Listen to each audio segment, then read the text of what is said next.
Hello friends. मैं 40 साल से ऑफलाइन इंग्लिश पढ़ा रहा हूँ, लेकिन अभी कुछ समय से मैं ऑनलाइन भी हूँ, क्योंकि स्टूडेंट ने कहा कि सर, जो बच्चे बहुत दूर हैं वो नहीं आ सकते हैं, तो आप उनके लिए भी कुछ कीजिए। तो अभी मैं कुछ महीने 2-3 महीने से मैं ऑनलाइन भी हूँ। फ्रेंड्स, अगर पूरी इंग्लिश सीखनी है तो फिर इसके लिए मेरा जो फुल कोर्स है 6 महीने का, वो करना पड़ेगा, ताकि मैं आपको माइन्यूट से माइन्यूट चीज़ समझाकर और हमेशा के लिए इंग्लिश की प्रॉब्लम ख़त्म कर दूँ।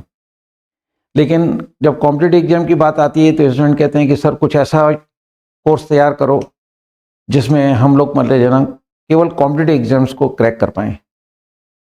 तो फिर उनकी रिक्वेस्ट के ऊपर मैंने एक कोर्स बनाया है जो बहुत ही यूनिक है, और उसको इतना ईजी बना दिया है कि हर लेवल का बच्चा उसको आसानी से समझ सकता है।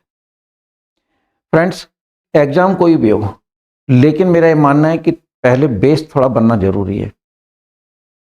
कैसा भी एग्जाम हो, लेकिन बेस का बनना जरूरी है, ताकि हम जब ग्रामेटिकल पोर्शन को अटेम्प्ट करें तो उसको थोड़ा समझ के कर सकें। ये आवे ये लगा देना, ये हिट एंड ट्रायल में चीज़ें नहीं चलती हैं। उसके अंदर हम लोग मतलब जो कॉम्पिटिटिव एग्जाम्स क्रैक नहीं कर पाएंगे। तो मेरा ये मानना है, तो ये जो मैंने कोर्स तैयार किया है, इसको देखिए, इसका एक डेमो है आपके सामने कि मैं कहाँ से आपको लेके चलूँगा, और आगे जाकर जब ये थोड़ा बेस बन जाएगा, फिर मैं जो ग्रामर आपको पढ़ाऊँगा। फ्रेंड्स, मैं नियमों से नफरत करता हूँ, और मैं हर टॉपिक के नियमों को साइड में रख के और उसको मेरे अंदाज में पढ़ा जाता हूँ। एक्टिव पैसिव में एक सेंटेंस में खत्म कर देता हूँ। डायरेक्ट एंड आप मेरे से पढ़ोगे, डायरेक्ट एंड के खूब नियम होते हैं, लेकिन जब आप मेरे से पढ़ोगे तो आपको लगेगा कि इससे सरल तो हम कल्पना भी नहीं कर सकते थे कि डायरेक्ट एंड इतना टॉपिक ईजी हो सकता है। तो जितने भी ग्रामर के टॉपिक हैं उनको मैं मेरे अंदाज में पढ़ाता हूँ, है ना। खुद का एक मतलब जो है क्रिएटेड मेथड है मेरे। तो एक छोटा सा डेमो मैं आपके सामने लेके आ रहा हूँ कि अपन बेस बनाएंगे तो सबसे पहले अपन टेंस पढ़ेंगे। लोग कितना ही कहते हो कि पहले जो है टेंस पढ़ने की जरूरत नहीं है, लेकिन ऐसा नहीं है। जब तक सेंटेंस कंस्ट्रक्शन नहीं आएगा, ना बोला जा सकता है ना लिखा जा सकता है। ठीक है, ये आप भी इस चीज को समझते हैं। तो चलिए एक थोड़ा डेमो देखते हैं। तो प्रेजेंट इंडेफिनिट टेंस। फ्रेंड्स, देखिए ध्यान से सुनना। टेंस कोई भी हो, पॉइंट 3 होंगे। 12 टेंस सुना है ना आपने। 12 में से कोई भी टेंस हो, हर टेंस में पॉइंट 3 होते हैं। पहला, पहचान यानी कि रिकॉग्निशन, राइट। दूसरा, जब उसकी इंग्लिश बनाएंगे तो वर्ब की कौन सी फॉर्म लगेगी, ओके। और तीसरा, उस टेंस के हेल्पिंग वर्ब क्या होते हैं। ठीक है, कुछ कुछ तो आपने बचपन में पढ़ा ही होगा, राइट। तो मैं ये कह रहा था कि टेंस कोई भी हो, पॉइंट 3 है, ठीक है। और फ्रेंड, टेंस कोई भी हो, सेंटेंस 6 ही बनेंगे, 7वां सेंटेंस ही बनेगा। फर्स्ट जो सेंटेंस होता है वो आपका बनता है सिंपल। सेकंड जो सेंटेंस होता है वो आपका होता है नेगेटिव। थर्ड जो सेंटेंस होता है वो आपका होता है इंटेरोगेटिव। फोर्थ जो होगा आपका वो होगा इंट्रो प्लस नेगेटिव। फिफ्थ जो बनेगा आपका वो बनेगा गोले वाला। और सिक्स जो बनेगा वो बिना गोले वाला। ठीक है, नेगेटिव का मतलब होता है जिस सेंटेंस में नहीं आ जाए। इंटेरोगेटिव का मतलब है क्या शुरू में आ जाए।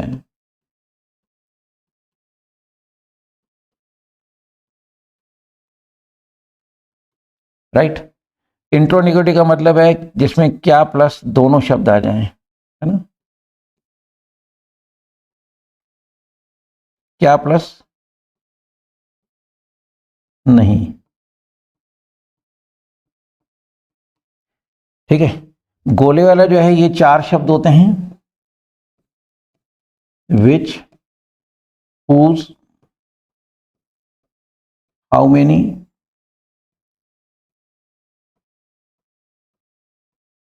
how much, right.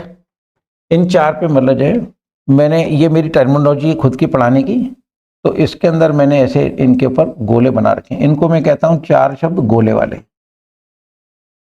इसके अलावा जैसे वॉट आ सकता है, जिन पे गोला नहीं होता है। वाई होगा, व्हेन होगा, वेयर होगा और हाउ होगा। डब्ल्यू टाइप वर्ड्स जो होते हैं, जो मेन डब्ल्यू टाइप वर्ड्स होते हैं वो 9 ही होते हैं। What, why, which, when, where, whom, whose, हुआ। उनमें 4 पे गोला होता है, बाकी पे गोला नहीं होता है। तो टेंस कोई भी हो, पॉइंट 3 होंगे, सेंटेंस 6 ही बनेंगे। सिंपल सेंटेंस वो होता है जिसमें क्या और नहीं दोनों शब्द नहीं आते। नेगेटिव सेंटेंस उसको कहते हैं जिसमें नहीं शब्द आएगा।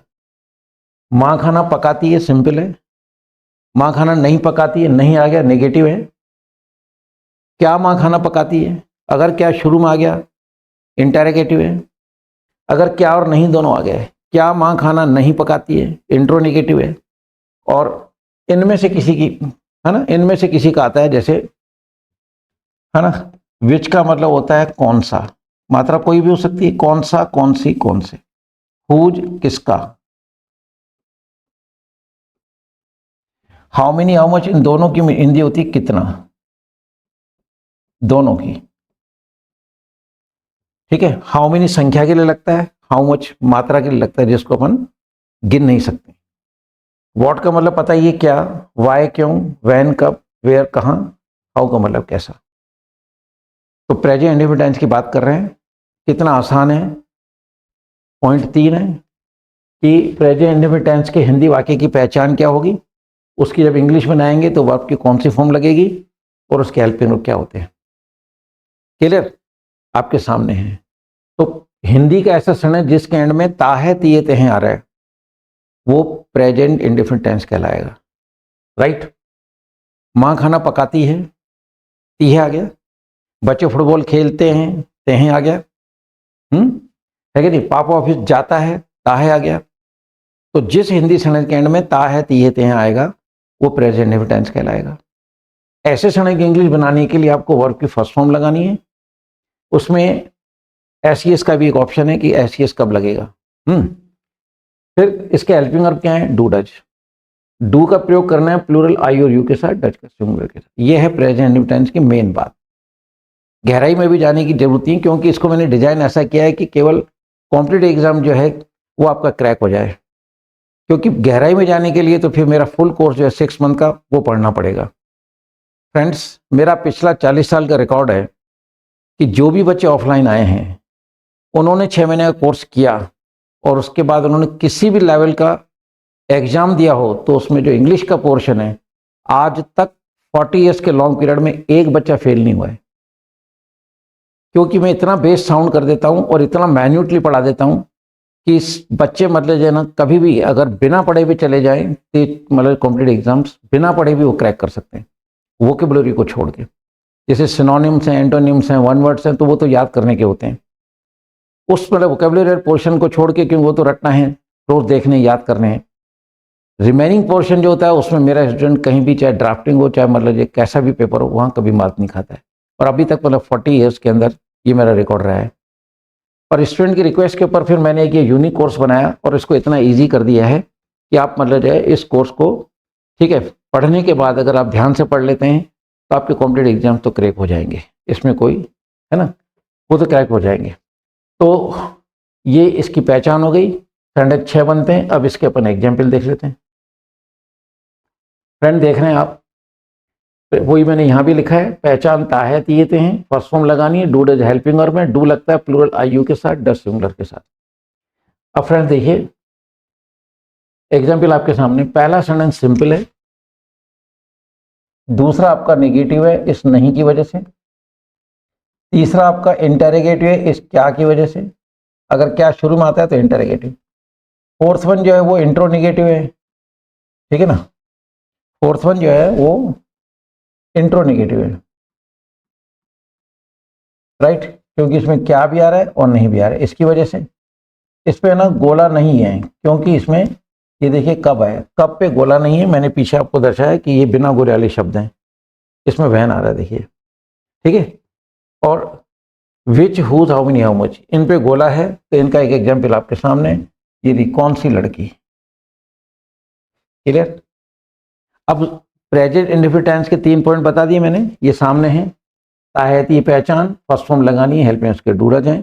सिंपल सेंटेंस की जब प्रेजेंट इंडेफिनिट टेंस के सिंपल सेंटेंस की इंग्लिश कैसे बनती, ध्यान दीजिए। जब भी सिंपल सेंटेंस की इंग्लिश बनाएंगे, दो चीजें याद रखनी है। सिंपल सेंटेंस में डू डज नहीं लगेंगे,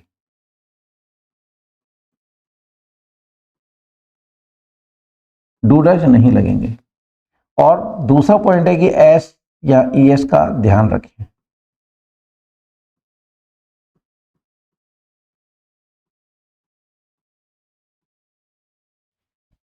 आती बात समझ में? तो अब हम प्रेजेंट इंडेफिनिट टेंस के सिंपल सेंटेंस की इंग्लिश कैसे बनते हैं उसको देखते हैं। सीता रोटी सेकती है, इसमें नहीं भी नहीं आ रहा है, क्या भी नहीं आ रहा है, मीन्स सेंटेंस सिंपल है। सिंपल सेंटेंस का जो फॉर्मूला है वो आपके सामने लिखा हुआ है। पहले सब्जेक्ट आएगा, फिर वर्ब आएगा, फिर ऑब्जेक्ट आएगा। ठीक है।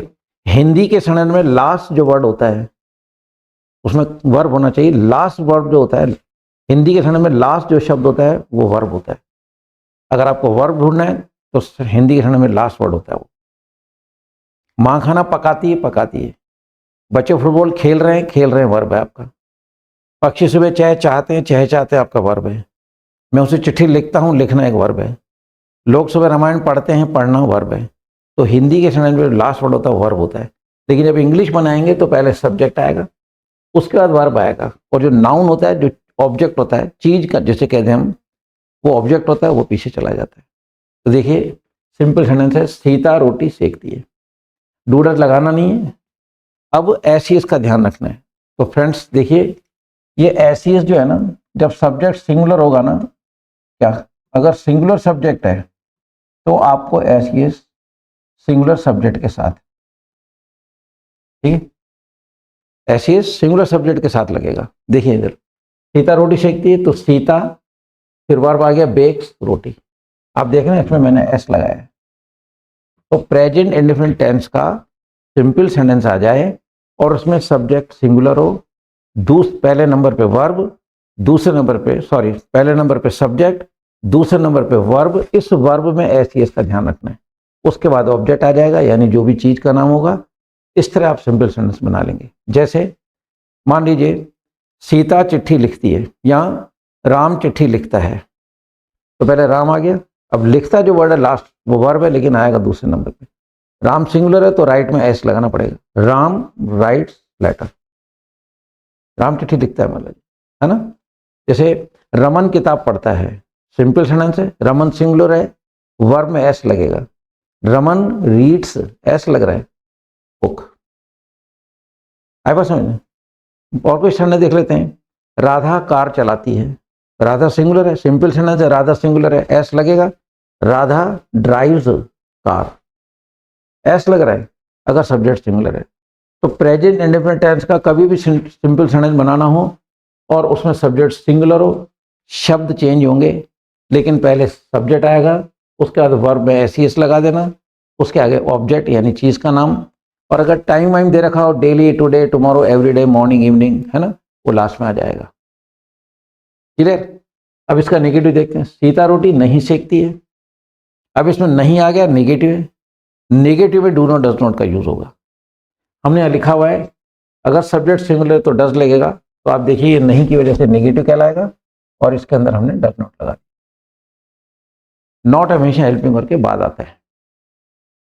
कि नेगेटिव सेंटेंस की इंग्लिश बन गई। अब ऐसे कोई भी सेंटेंस हो, चंद्रमा नहीं चमकता है, तो यहाँ पे चंद्रमा आ जाएगा। डज नॉट तो आएगा ही आएगा, है ना। शाइन आ जाएगा, यहाँ बेक है, बेक की जगह शाइन आ जाएगा। आगे मान लो रात को, तो आगे लिख दिया एट नाइट। वो तो एक्सपांशन कहलाता है सेंटेंस का। तो ये नेगेटिव सेंटेंस ऐसे बनाएंगे आप। इंटेरोगेटिव देखिए, क्या सीता रोटी सेकती है। अब इसमें क्या बाहर आ गया, शुरू में आ गया, इंटेरोगेटिव है, तो हम हेल्पिंग बाहर निकाल देंगे। ये देखिए डज। इंटेरोगेटिव अगर वाक्य के शुरू में क्या आता है तो ये इंटेरोगेटिव कहलाएगा। इसकी इंग्लिश बनाएंगे तो हेल्पिंग वर्ब बाहर कर देते हैं। तो पहले आपका हेल्पिंग वर्ब आ जाएगा, फिर सब्जेक्ट, फिर वर्ब, उसके बाद ऑब्जेक्ट आएगा ही, कोई दिक्कत ही नहीं है। स्ट्रक्चर सेम है। आपको कभी भी इंटेरोगेटिव बनाना है तो पहले, और वो सब्जेक्ट सिंगुलर है तो डज लगाना ही पड़ेगा। यहाँ पे सब्जेक्ट आएगा ही आएगा, तीसरे नंबर पे वर्ब आएगी, फिर आगे सेंटेंस चलता रहेगा। मैं आपको आगे ये भी बताऊंगा कि जो हिंदी का जो सेंटेंस होता है उसमें कई बार एक ये प्रॉब्लम आती है कि है ना, हम कौन सी चीज़ पहले लिखें, कौन सी बाद में लिखें, है ना? कि मतलब जब माँ सुबह रसोई में खाना नहीं पकाती है, अब रसोई भी आ गया, खाना भी आ गया, सुबह भी आ गया, तभी एक प्रॉब्लम आती है स्टूडेंट के सामने। तो इसका भी अपने पास एक बहुत खूबसूरत स्ट्रक्चर है ना? आसान तरीके से ट्रांसलेशन पे बेस बनाने के लिए जो ट्रांसलेशन में मास्टरी कराता हूँ, मेरे पास बहुत खूबसूरत तरीका है, ठीक है? और एक एक चीज़ क्लियर करता हूँ उसके अंदर। लेकिन एक कॉम्पिटिटिव एग्जाम्स को बनाने के लिए बहुत ज़्यादा गहराई में न जा करके और इस तरह से डिजाइन किया इस कोर्स को, ताकि आपको ईजी भी लगे और आप मतलब जो है ना कॉम्पिटिटिव एग्जाम को आराम से क्रैक कर पाए। देखिए फिर आता है इंट्रो नेगेटिव, क्या भी आ गया नहीं भी आ गया, तो आप क्या देख रहे हैं, क्या आ गया तो हेल्प में बाहर करना ही करना है। नॉट हमेशा तीसरे नंबर पे आएगा, फिक्स है ये। लिपस्टिक होंठ पे लगती है, काजल आंख में लगता है, बिंदी यहाँ लगती है, फिक्स है ना? तो दुल्हन का श्रृंगार और लैंग्वेज एग्जैक्ट सेम है, एक चीज भी इधर उधर नहीं हो सकती है। हर चीज का अपना एग्जिस्टेंस होता है। मुझे कुंती लिखना है, मैं बिंदी भूल गया तो इट बिकम्स कुत्ती। ये सेम चीज इंग्लिश के साथ है, जरा भी आपने मतलब स्ट्रक्चर को इधर उधर करा अनर्थ हो जाता है। इसलिए कहते हैं कि बेस जो सेंटेंस स्ट्रक्चर है उसको एक बार साउंड कर लिया जाए तो इंग्लिश से मतलब जाए आदमी मतलब छुटकारा पा सकता है, ठीक है? अब सीता रोटी कब सेकती है, तो देखिए कब आ गया इसके अंदर, अब कब पे गोला नहीं है, ये देखिए गोला नहीं है ना, इसका मतलब हेल्पिंग दूसरे नंबर पे लगेगा, ठीक है? गोला नहीं है तो दूसरे नंबर पे लगेगा हेल्पिंग। और तो ये देखिए दूसरे नंबर पे लग गया,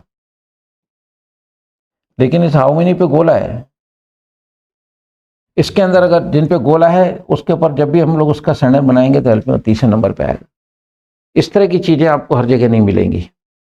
लेकिन मैं ट्रांसलेशन पे बहुत ज़्यादा मतलब जो ना ऑफलाइन क्लास के अंदर 15,000 से ज़्यादा स्टूडेंट की प्रैक्टिस करा के और स्टूडेंट को इतना साउंड कर देता हूँ कि वो ग्रामर को पढ़ने में मज़ा आ जाता है, क्योंकि मैं ग्रामर बिना नियम के पढ़ाता हूँ।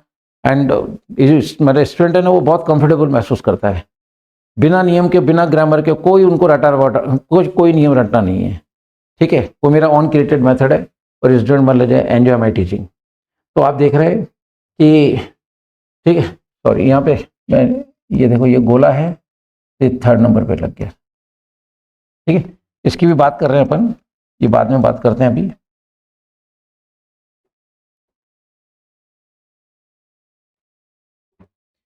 तो आप देख रहे हैं कि मैंने आपको क्या कहा, टेंस कोई वो 0.3 होंगे, सेंटेंस 6 होंगे। अब फ्रेंड्स सीधी सीधी सी बात है, सिंपल सेंटेंस है और उसमें सब्जेक्ट सिंगुलर है, आपको सब्जेक्ट लगाना है, दूसरे नंबर वर्ब आएगा, उसमें एस या ईएस जुड़ जाएगा, ठीक है? और थर्ड नंबर पे आपका ऑब्जेक्ट आ जाएगा। एग्जाम्पल ये रहा सिंपल सेंटेंस का, ये नेगेटिव है, ये इंटरनेगेटिव, इंट्रो नेगेटिव है। इनका फॉर्मूला है सब्जेक्ट फिर हेल्पिंग फिर वर्ब फिर ऑब्जेक्ट। क्या आप देख रहे हैं, सब्जेक्ट आ गया, हेल्पिंग आ गया, वर्ब आ गया, ऑब्जेक्ट आ गया।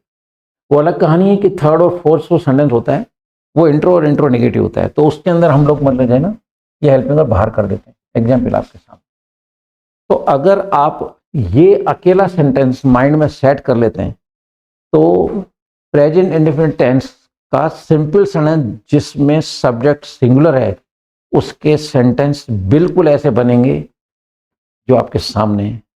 अगर आप एक एग्जाम्पल सेट कर लेते हैं, आप हजारों सेंटेंस बनाइए, केवल मीनिंग चेंज होगी, कहीं सीता आएगा, कहीं गीता आएगा, कहीं रमन आएगा, कहीं पक्षी आएगा, कहीं जानवर आएगा, कहीं मुर्गा आएगा, सब मतलब शब्द चेंज होंगे, स्ट्रक्चर चेंज नहीं होगा, ठीक है? यहाँ कोई भी शब्द आएगा, वर्ब आएगा, उसमें एस लगना ही लगना है। अब कहीं रोटी आएगा तो कहीं लेटर आ जाएगा, है कि नहीं? कहीं सॉन्ग आ जाएगा, जो भी है शब्द ही चेंज होंगे, लेकिन प्रेजेंट इंडेफिनिट टेंस का सिंपल वाक्य है और उसमें सब्जेक्ट सिंगुलर है, डू डज लगाना नहीं है, ऐसी इसका ध्यान रखिए। नेगेटिव में डज नॉट क्या आ जाए, इंटरगेटिव में डज बाहर आ जाएगा, इंट्रो नेगेटिव में डज बाहर आएगा, सब्जेक्ट फिर नॉट, नॉट थर्ड नंबर पे, फिक्स है स्ट्रक्चर ये, बस ध्यान से आपको सुनना है। एक बार बेस बना लीजिए फिर कुछ नहीं है, फिर तो आप खुद चलने लगेंगे। जिन चार पे गोला नहीं है, हेल्प पे देखिए दूसरे नंबर पे आ रहा है क्योंकि वैन पे गोला नहीं है, ठीक है? और विच पे गोला है तो हेल्प पे तीसरे नंबर पे आ रहा है। इस तरह की चीज़ें मतलब बुक्स में नहीं है, लेकिन मैंने ट्रांसलेशन को बहुत माइन्यूटली पढ़ा, मतलब जो मेरा कोर्स है 6 मंथ का, वो भी अभी मैं मतलब जो आपका ऑनलाइन भी कोर्स आप ले सकते हैं उसको, उसमें भी आपको मतलब जो हर चीज़ की हर टेंस मतलब जब बहुत बारीकी से पढ़ाया गया है। लेकिन अभी हम जो बात करते हैं कि इतना करा दें कि आपका कोई भी कॉम्पिटेटिव एग्जाम आ जाए तो आप उसको आसानी से क्रैक कर पाएँ। फ्रेंड्स, ये एक हमने एग्जाम्पल दिया कि प्रेजेंट इंडेफिनिट टेंस का सिंपल वाक्य आ जाए और उसमें सब्जेक्ट सिंगुलर हो तो उसके मतलब ना सेंटेंस कैसे बनते हैं। 6 वो मैंने आपको दिखाया, ये सीधा सिंगुलर है। अब हम बात करते हैं मतलब एक सेंटेंस और आपके सामने ला रहा हूं ताकि आप, अगर सिंपल सेंटेंस में सब्जेक्ट प्लूरल है तो उसकी 6 सेंटेंस कैसे बनेंगे, उसकी इंग्लिश कैसे बनेगी, उसकी भी बात कर लेते हैं। बच्चे फूल तोड़ते हैं, इसमें नहीं शब्द नहीं आ रहा है, क्या शब्द भी नहीं आ रहा है, it means sentence is simple. ठीक है, sentence which is neither negative nor interrogative is simple. Simple है तो हम पहले सब्जेक्ट लगाएंगे, फिर वर्ब, फिर ऑब्जेक्ट। जैसा कि मैंने कहा कि लास्ट वर्ड हमेशा वर्ब होता है, तो हमने चिल्ड्रन कर दिया, दूसरे नंबर पे प्लक आ गया, तीसरे नंबर पे फ्लावर्स आ गया। सिंपल सेंटेंस है। लेकिन आपने क्या देखा कि यहाँ प्लक में एस नहीं लगा रहा हूं, क्योंकि ये चिल्ड्रन जो है ये आपका प्लूरल है, चिल्ड्रन प्लूरल है। इसको मैं मतलब जाए इस पे गोला नहीं, फिर आप थोड़ा कंफ्यूज ना हो जाए, ठीक है ना। ये प्लूरल है, सीता सिंगुलर थी, इसमें एस नहीं लगेगा। तारे चमकते हैं, एस नहीं लगेगा। बच्चे फुटबॉल खेलते हैं, एस नहीं लगेगा। पक्षी सुबह चहचहाते हैं, एस नहीं लगेगा। जानवर मैदान में चरते हैं, एस नहीं लगेगा। लड़कियां स्टेज पे नाचती हैं, एस नहीं लगेगा। लड़के जुआ खेलते हैं, एस नहीं लगेगा। लेकिन अगर मैं कह दूं कि मुर्गा बांग देता है, लगेगा। माँ कपड़े धोती है, लगेगा। सीता झूला झूलती है, लगेगा। तो आप लोगों के लेवल की बात नहीं है, पर हमको इस पे ध्यान इसलिए देना है ताकि हम लोग सेंटेंस को सही बना सकें। तो ये प्लूरल है, देखिए एस नहीं लगेगा। अब इसका निगेटिव आ गया, नहीं, ठीक है, क्योंकि बच्चा है, ये बच्चा जो शब्द है ये प्लूरल है। प्लूरल के साथ आपको क्या लगाना है, डू। तो ये देखिए चिल्ड्रन डू नॉट, इसमें आपने डू नॉट लगा दिया। अब आता क्या बच्चे, ठीक है, क्या बच्चे फूल तोड़ते, देखिए क्या शुरू में आ गया तो इंटरोगेटिव कहलाएगा। ये सिंपल, ये आपका नेगेटिव, ये आपका इंटरोगेटिव, तो इसमें मतलब डू बाहर आ गया, तो डस बाहर आ रहा था। एक एक सेंटेंस सिंपल ऐसा लिया जिसमें सब्जेक्ट सिंगुलर है, दूसरा सेंटेंस ऐसा लिया सिंपल है लेकिन इसमें सब्जेक्ट प्लूरल है। तो दोनों का एक एक एग्जाम्पल और 6 सेंटेंस बना के दिखा रहा हूं ताकि आपको कभी भी प्रेजेंट इंडेफिनिट टेंस का कोई भी सेंटेंस इंग्लिश, किसी भी मतलब हिंदी सेंटेंस की इंग्लिश बनानी हो तो आपको कहीं भी प्रॉब्लम नहीं आए। क्या आ गया, डू बाहर कर दिया। अब देखिए इंट्रो नेगेटिव, क्या भी आ रहा है, नहीं। जब क्या और नहीं आता है तो इंट्रो नेगेटिव कहलाएगा। इसमें नॉट आपको थर्ड नंबर पे लगाना ही लगाना है, ये नॉट थर्ड नंबर पे लगेगा। ये देखिए डू तो बाहर आना ही आना है, नॉट थर्ड नंबर पे लगेगा, फिक्स है ये। इंट्रो नेगेटिव का जो स्ट्रक्चर है वो है सब्जेक्ट, ठीक है, ठीक है, सॉरी, मतलब जो helping of subject not, helping of subject not, क्योंकि क्या आ गया तो हेल्पिंग तो बाहर निकालना ही है, ये स्ट्रक्चर सेम है, राइट। अब बच्चे फूल क्यों तोड़ते हैं, अब ये क्यों आ गया, तो क्यों पे आपने देखा कि गोला नहीं है ना। फिर एक बार दिखा देता हूं, ये देखिए वाई पे गोला नहीं है, गोला नहीं है तो हेल्पिंग और इनके साथ हेल्पिंग और थर्ड नंबर पे आएगा, हेल्पिंग और थर्ड नंबर पे जिन पे गोला होता है, और जिन पे गोला नहीं है हमेशा हेल्पिंग और दूसरे नंबर पे। क्लियर। तो आप देख रहे हैं कि इस पे गोला नहीं है, क्यों आ गया, गोला नहीं है तो हेल्पिंग दूसरे नंबर पे आ रहा है। और कितने बच्चे फूल तोड़ते हैं, अब कितने जो है ना, 2 शब्द थे, कितने के लिए हाउ मेनी हाउ मच, संख्या है तो हाउ मेनी लगेगा, अगर मात्रा है यानी कि क्वांटिटी है तो वहां पे हाउ मच का यूज करेंगे। अब यहाँ आ रहा है कितने बच्चे, तो क्वांटिटी है, सॉरी वो नंबर्स हैं, ये इसको गिन सकते हैं, संख्या है ये, तो हम हाउ मेनी चिल्ड्रन, तो थर्ड नंबर पे मतलब हम डू लगाएंगे। तो आपने क्या देखा, प्रेजेंट इंडेफिनिट टेंस के अगर सिंपल सेंटेंस है और उसमें सब्जेक्ट सिंगुलर है तो उसके 6 सेंटेंस ऐसे बनेंगे, और सिंपल सेंटेंस सब्जेक्ट प्लूरल तो उसके सेंटेंस ऐसे बनेंगे, राइट। मेन जो चीज है, अगर सिंपल है तो उधर डच का यूज करना है, इसमें डू का यूज करना है, इसमें एस नहीं लगाना है, इसके सिंपल सेंटेंस में एस लगाना है। अब फ्रेंड्स अगर इसकी छोटी सी मिक्स प्रैक्टिस को देख लिया जाए तो और ज्यादा पिक्चर क्लियर हो जाती है कि देखिए शब्दों का फेर है, ये क्या आ गया, इंटरोगेटिव है, डच बाहर लग गया, है ना, डच बाहर आ गया। ये देखिए हम घर पर शैतानी नहीं करते हैं, नहीं आ गया, ठीक है, हम ज्यादा हैं, डू नॉट आ गया। क्या पुलिस रात को गश्त नहीं लगाती, देखिए क्या भी आ गया, नहीं भी आ गया। ये हेल्पिंग वर्ब बाहर आ गया, थर्ड नंबर पे नॉट, आना ही आना है। आ गया ना। ताजमहल सबका मन क्यों मोह लेता है, ये देखिए क्यों शब्द आ गया, क्यों पे गोला नहीं है, मैंने पीछे दिखाया, तो हेल्पिंग दूसरे नंबर पे आएगा। मतलब स्ट्रक्चर इतने फिक्स है, इसलिए मैं कहूँगा कि कोई भी कॉम्पिटेटिव एग्जाम्स अब में आप अपियर हो, लेकिन थोड़ा सा पहले बेस बना लीजिए। और अगर एक बार 6 महीने का कोर्स कर लेते हो तो फिर तो आपको कहीं कुछ करने की आवश्यकता नहीं है। उसमें इतना ज़्यादा मतलब जो है ना कॉन्सेप्ट क्लियर हो जाते हैं, और इतनी अच्छी प्रैक्टिस करा देता हूँ कि आप मतलब जो है अपना पेपर बिना पढ़े भी जाओगे ना, एक वोकैबुलरी वाले पोर्शन को छोड़ दो तो आप पेपर अटेम्प्ट कर लोगे। I am that confident regarding this. ठीक है, इसी कॉन्फिडेंस से पढ़ाता हूँ। तो एक्चुअली क्या है, लोग पढ़ा के छोड़ देते हैं, और मैं ऐसा नहीं कर रहा हूँ।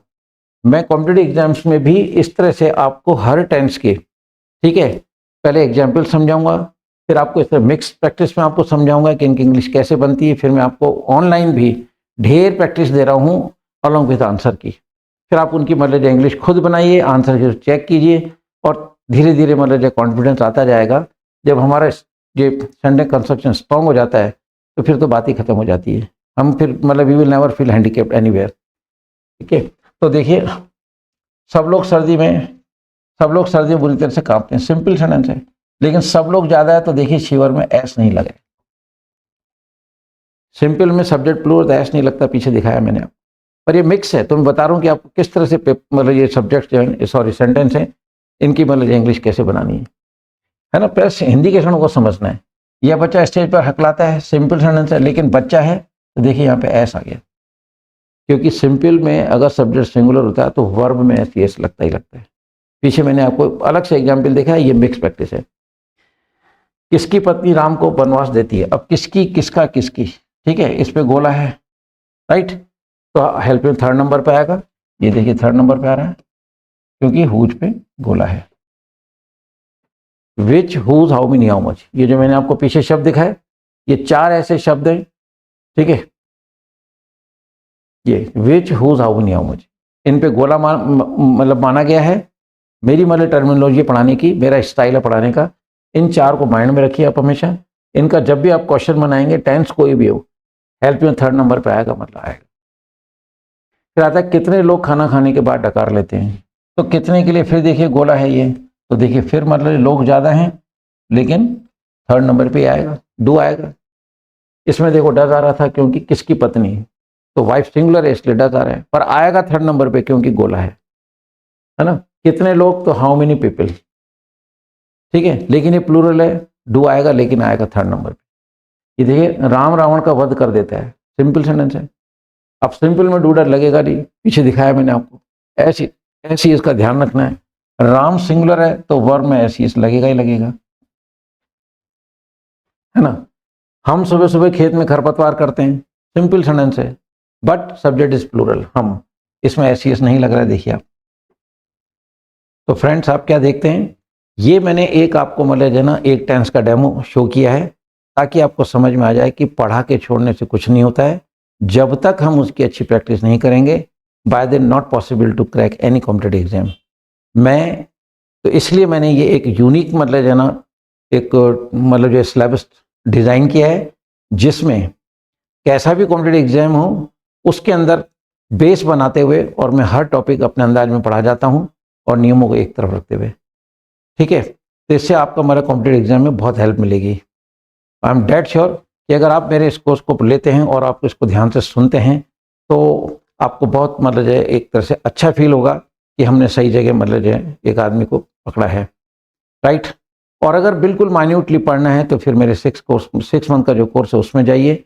वो कोर्स मैंने ऑनलाइन जो है, वो 1 ईयर की वैलिडिटी है उसके अंदर, और उस कोर्स में भी मैं स्क्रीन पर भी इसी तरह सेंटेंस समझाता हूँ और एक लंबी प्रैक्टिस देता हूँ। चाहे वो ग्रामर का टॉपिक हो, कुछ भी हो, मैं पढ़ा के छोड़ने बिलीव नहीं करता, लंबी प्रैक्टिस करा के, और स्टूडेंट को हमेशा के लिए इंग्लिश से छुटकारा दिलाता। तो फ्रेंड्स, तो ये था एक छोटा सा डेमो। मैं कुछ और डेमो की क्लासेस आपके सामने डालूंगा, ताकि आप उनको देख के अश्योर हो जाएं कि क्या सर का कोर्स लेने में हमें फ़ायदा है या नहीं, ये आपको डिसाइड करना है। So with these words I should say good by two all of you. जय हिंद।